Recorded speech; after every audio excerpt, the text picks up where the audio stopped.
Hey guys, mentally strong பீப்புளை நீங்கள் பார்த்துருக்கீங்களா? அவங்க எப்படி இருப்பாங்க, அவங்க ஆக்டிவிட்டீஸ் எப்படி இருக்குன்னு தெரியுமா? ஒவ்வொரு மனிதனுமே தன்னை ஃபிசிக்கலாகவும் மென்டலாகவும் ஸ்ட்ராங்காக வச்சுக்க வேண்டியது அவசியம்.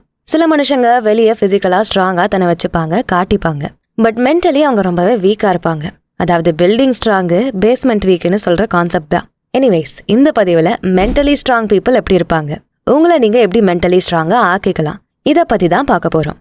ஏன் மென்டலி ஸ்ட்ராங்கா இருக்கிறது அவ்வளோ முக்கியமா அப்படின்னு கேட்டா, மென்டலி ஸ்ட்ராங்கா இருக்கிறதுனால நீங்க பல நெகட்டிவ் தாட்ஸ்ல இருந்தும் செயல்கள்ல இருந்தும் உங்களை நீங்க பாதுகாத்துக்கலாம். சில பேரெல்லாம் லைஃப்ல ஒரு பிரச்சனையை ஃபேஸ் பண்ணா, ஒரு ஃபெயிலியரை பார்த்துட்டா அதுல இருந்து சீக்கிரம் வெளியே வந்து முன்னேறி போய்கிட்டே இருப்பாங்க. ஆனா இன்னும் சில பேரை பார்த்தோம்னா எப்படி வெளியே வர்றதுன்னு தெரியாம முழிச்சுக்கிட்டே இருப்பாங்க. அதுல இருந்து வெளியே வர முடியாம கஷ்டப்பட்டுக்கிட்டே இருப்பாங்க. உங்க வாழ்க்கை உங்களை கீழே தள்ளும் போது நீங்க சீக்கிரமே அதுல இருந்து எழுந்து அடுத்து என்னன்னு பாப்பீங்களா, இல்ல அடுத்ததை ஃபேஸ் பண்றதுக்கான கான்ஃபிடன்ஸ் இல்லாம துவண்டு போய் உட்காந்துட்டு இருப்பீங்களா? இதுல நான் சொன்னதுல 2வது கேட்டகரி நீங்கன்னா, நான் சொல்ல போற விஷயம் கண்டிப்பா உங்களுக்கானது தான். சரி, இப்ப மென்டலி ஸ்ட்ராங் பீப்புளோட தன்மை என்னன்னு நான் சொல்றேன். நீங்களும் அதை ஃபாலோ பண்ணி பிராக்டிஸ் பண்ணி உங்க மென்டல் ஹெல்த்தை ப்ரொடெக்ட் பண்ணிக்கலாம். அதுல முதல் விஷயம் ரெசிலியன்ஸ். உங்களோட ஃபெயிலியர்ஸ்ல இருந்தும் செட்பேக்ஸ் மற்றும் சேலஞ்சிங்கான விஷயங்கள்ல இருந்தும் நீங்க திரும்பி எழுந்து வரீங்கல்ல, அதுக்கு பேர் தான் ரெசிலியன்ஸ். ஃபார் எக்ஸாம்பிள், நான் ஸ்கூல் படிச்ச டைம்ல எங்க கிளாஸ்ல ஒரு பொண்ணு நல்லா கபடி ஆடுவா. ஒரு தடவை ஜோனல் மேட்ச் அப்போ நல்லா விளையாடிட்டு இருக்கும்போது அவளுக்கு சடனா அடிபட்டு ப்ளீட் ஆக ஆரம்பிச்சது. அவளோட ஃப்ரெண்ட்ஸு ஃபேமிலி எல்லாம் வேண்டாம் போதும் வந்துருன்னு எவ்வளோ சொன்னோம். பட் அவ்வளோ ஸ்டபனா இருந்தா. தன்னோட இன்சார்ஜ் கிட்ட அடிபட்டது ஆழமா இருக்கா, இதனால எதுவும் ஆகாதுலன்னு எல்லாத்தையும் நல்லா விசாரிச்சுட்டு அந்த காயத்துக்கு மருந்து போட்டுக்கிட்டு பேண்டேஜை போட்டுக்கிட்டு அது மேலேயே நீ பேடை கட்டிக்கிட்டு போய் விளையாண்டா. பேய் மாதிரி விளையாடினா. அட்லாஸ்ட் அவளோட டீமும் வின் பண்ணுச்சு. பாத்தீங்களா? ஏதாவது சின்னதா நமக்கு வந்தாலே ஐயோ முடியல, என்னால முடியாது அப்படின்னு நம்ம சொல்லிடுறோம். ஆனா அந்த பொண்ணுக்கு கால் முட்டி கூட மடக்க முடியாத சிச்சுவேஷன்ல இருந்தும் தனக்கு வந்து எல்லா ஹர்டில்ஸையும் தாண்டி போய் தனக்கு வேண்டியதை அச்சீவ் பண்ணா. இதுல இருந்து என்ன சொல்ல வரேன்னா, என்ன நடந்தாலும் திரும்ப வாங்க, எதிர்த்து நில்லுங்க. உங்க கோல்ஸ் அச்சீவ் பண்றதுல இருந்து தடம் புரண்டு போகாத அளவுக்கு பாத்துக்கோங்க.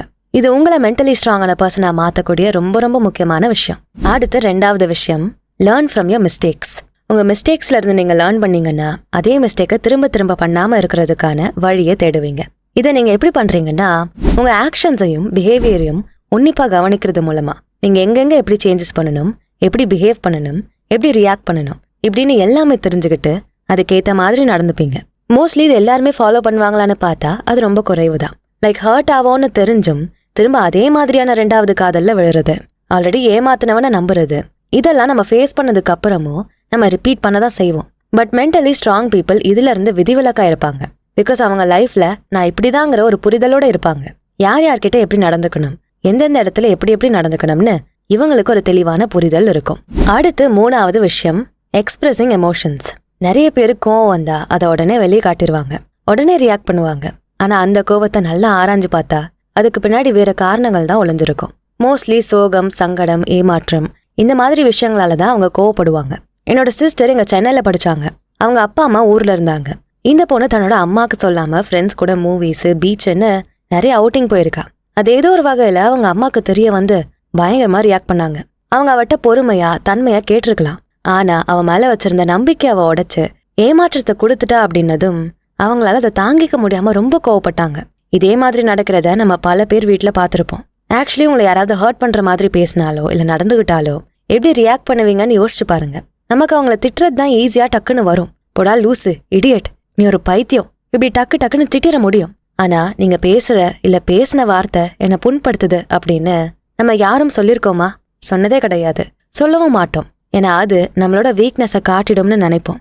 உங்க எமோஷன்ஸை வெளிப்படுத்தும், உங்க ஃபீலிங்ஸை லேபிள் பண்றதுக்கும் உங்களுக்கு மிகப்பெரிய பலம் தேவை. சேச்சா, நீ சொன்னதை நான் கவனிக்க கூட இல்ல, சே எனக்கெல்லாம் எதுவும் ஹர்ட் ஆகலப்பா, நீ எந்த தப்பும் பண்ணலன்னு மறுத்து சொல்லி ஒருத்தங்களை நம்ப வைக்கிறது ரொம்ப ஈஸி. ஸோ எமோஷன்ஸை காட்டுறதுல இவங்க ரொம்ப பார்த்து கவனமா நடந்துப்பாங்க. ஸ்ட்ரென்த் அப்படிங்கிறது உங்க எமோஷன்ஸை மறைக்கிறதுல இல்ல, உண்மையான ஸ்ட்ரென்த்ங்கிறது நீங்க எப்படி ஃபீல் பண்றீங்கன்னு தைரியமா சொல்றதுல இருக்கு. அது உங்களோட சேட்னஸா இருந்தாலும் கூட நீங்க அதை எக்ஸ்பிரஸ் பண்ணணும். எமோஷன்ஸை மறைக்காம எக்ஸ்பிரஸ் பண்றவங்கள பார்த்து நம்ம பண்ண வேண்டியது அட்மைரேஷன் மட்டும்தான். ஏன்னா எமோஷன்ஸை வெளிக்காட்டுறதுல அவ்வளோ ஸ்ட்ரென்த் இருக்கு. அது என்னைக்குமே வீக்னஸ் கிடையாது. அடுத்து 4வது விஷயம், யூ எக்ஸ்பிரஸ் கிராட்டிடியூட்.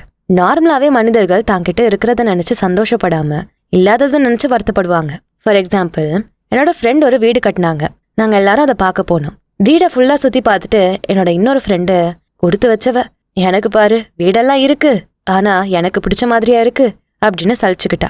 இண்டி அமைதியா இரு அப்படின்னு சொல்லி நாங்க அவ வாயை மூட வச்சுட்டு யதார்த்தமா அந்த வீடு கட்டின ஃப்ரெண்டோட ரூம் பக்கம் கிராஸ் பண்ணும்போது அவங்க மாமியார் அவளை திட்டினது காதுல விழுந்துச்சு. உனக்கு பிடிச்ச மாதிரி எல்லாத்தையும் மாத்திக்கிட்ட, வீடு உன் இஷ்டத்துக்கு உன் புருஷன் கட்டி கொடுத்துட்டான், ஆனா அவனுக்குன்னு ஒரு வாரிசு இன்னும் பெத்து கொடுக்கல நீ இப்படின்னு அவளை திட்டிக்கிட்டு இருந்தாங்க. இதை கேட்டதும் எங்க எல்லாருக்கும் மனசு அவ்வளோ சங்கடமாயிடுச்சு.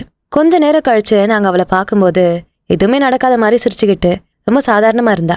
நாங்க அவட்ட நடந்ததை சொல்லி இவ்வளோ பேசி இவ்வளோ காமா இருக்க அப்படின்னு சொன்னதும் அவ சிரிச்சுக்கிட்டே, கைஸ் எப்பவுமே நம்மகிட்ட இருக்கிற விஷயத்த பார்த்து ஹாப்பியா இருக்கணும், இது கூட இல்லாம பல கோடி பேர் இந்த உலகத்துல இருக்காங்க, அதனால இல்லாததை நினைச்சு கவலைப்பட்டுக்கிட்டு இருந்தா நம்ம கிட்டேயே இருக்க ஹாப்பினஸ் கண்ணுக்கு தெரியாம போயிடும், குழந்தை எப்போ வருமோ வரட்டும், அது கண்டிப்பா வரும் ஒரு நாள் அப்படின்னு சாதாரணமா சொல்லிட்டு போனா.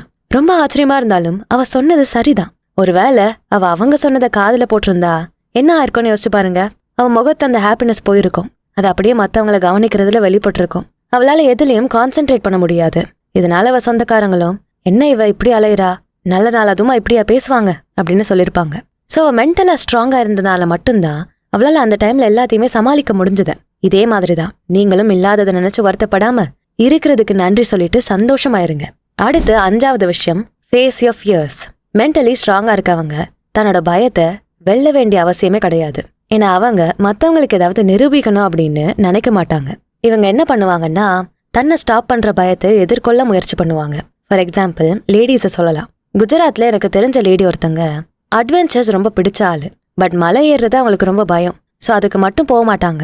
அப்படி அட்வென்ச்சர் பண்ணும்போது அந்த மாதிரி இடம் இருக்குன்னு தெரிஞ்சா அங்க போறதை அவாய்டே பண்ணிப்பாங்க.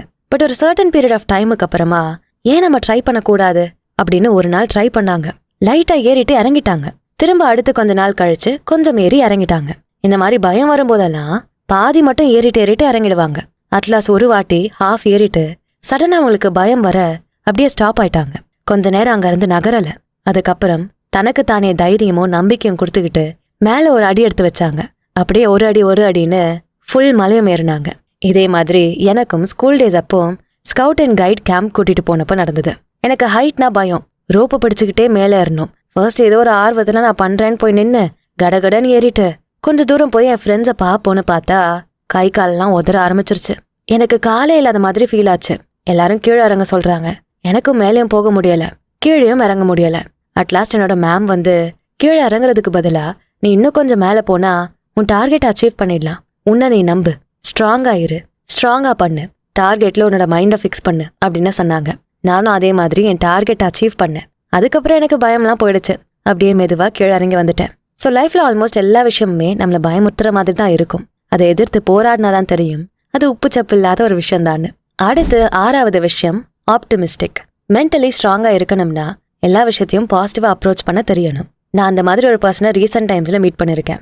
செம பாசிட்டிவ் வைபோடே இருப்பாங்க. வாவ், இப்படி ஒரு ஆள் ஒவ்வொருத்தருக்கும் ஃப்ரெண்டா அமைஞ்சா அவங்களாம் எங்கேயோ போயிடுவாங்கன்னு தோணும்.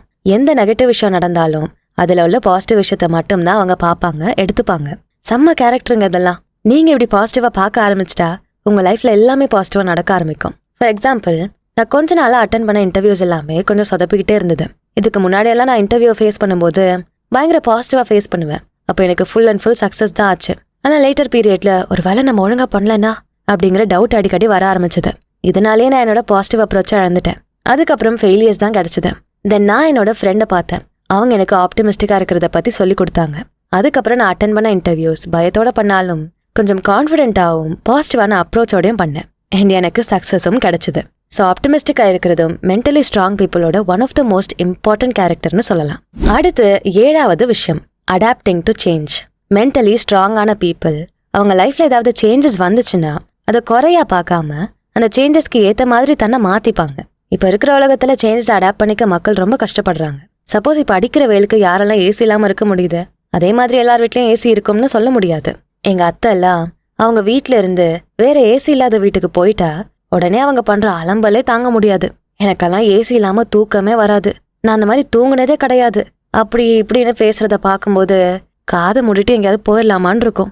எங்க வீட்டுல மட்டும் இல்ல, மோஸ்ட்லி நிறைய பேர் வீட்டுல இந்த மாதிரி சேஞ்சஸ்க்கு அடாப்ட் ஆகாத கேரக்டர் ஒருத்தரையாவது பார்க்க முடியும். ஆனா மென்டலி ஸ்ட்ராங்கான பீப்புள் படிக்காதவன் படத்துல வர தனுஷ் மாதிரி தங்க இடம் இல்லைனாலும் பணக்கார வீட்டு பிள்ளையா இருந்தாலும் ரோடு கூட ஓகே தானே அங்கே விரிச்சு படுத்துரும். அதே மாதிரி இவங்களும் அங்கே பாய விரிச்சு படுத்துற வேண்டியதான். அதே மாதிரி மென்டலி ஸ்ட்ராங் பீப்புளும் எல்லா இடத்துலயும் எல்லார் கூடயுமே ஈஸியா அடாப்ட் ஆயிடுவாங்க.